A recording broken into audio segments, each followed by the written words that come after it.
Who else has handled something barehanded only to realize this was a mistake? Whether it's grabbing a hot pot, picking up a piece of broken glass, or dealing with somebody's funky attitude, going raw ends in pain. Some people, places, conditions, conversations, they just require protection. We need to set boundaries. We need some safety gloves for life's prickly situations. Truth is, your life's work and the people that come along with it, from time to time, they're gonna be rough to deal with. So you need to keep yourself from catching damage while you're doing the work and dealing with the people that you need to. Case in point, early in the trades, as a young apprentice, I noticed very early on that day one, showing up. Any contractor, sometimes even before you complete the paperwork, they're going to be giving you PPE, helmet, glasses, gloves, automatic. Now I got a question for you. Correct me if I'm wrong. I'm not a teenager. I've been around the block for a moment. I've never heard of emotional PPE. Have you?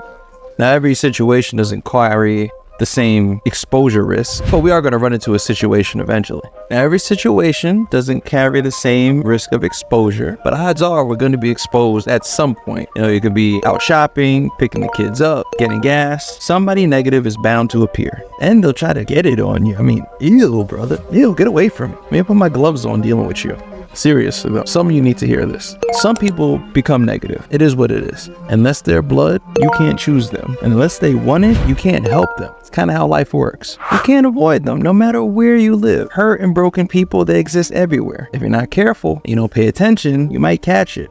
It'll cost you peace, time, even purpose. And sadly, I know some of you are living in that reality right now. Part of the issue is you keep giving people access to your heart, your mind, your space, and without filter. And then you wonder why you feel drained. Listen, boundaries aren't mean. Boundaries are for maintenance purposes. They keep the good in, the harmful out, and give you a chance to breathe freely once in a while. When you establish boundaries, you put on your safety gloves, you're not avoiding your work, you're just doing it wisely. You're being safe. You're saying, I can still help you, I can still show up, but I'm not going to damage myself in doing so. And that applies to your family, actually, especially them, your friendships, dating, eventually marriage, at your job. You're allowed to draw the line. More so, you're actually called to. Here's something that people don't know or like to forget. God doesn't call us to be doormats. Throughout scriptures, we see plenty of examples of healthy boundaries. Jesus will withdraw from crowds to rest and pray. That's Luke 5:16. Proverbs 22:24 warns us not to make friends with a hot-tempered person.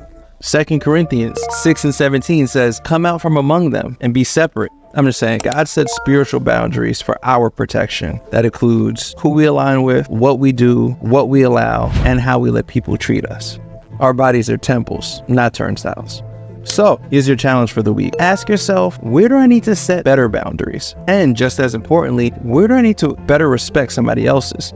If this helps, you can even try writing out 3 categories: people who fill you up, people who drain you, and people who you need to avoid so they can grow and you can stay sane. If you've been letting everything in, you got to start putting those gloves on and get your hands up, you know?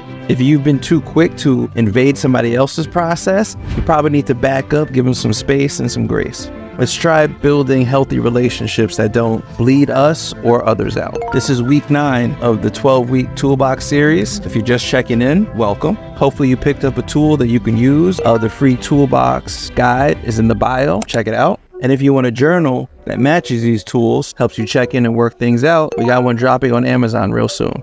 Follow along for that. If you enjoyed, share it with somebody else who needs to set some more healthy boundaries. Tell them to put the gloves on. Let's keep building. Peace.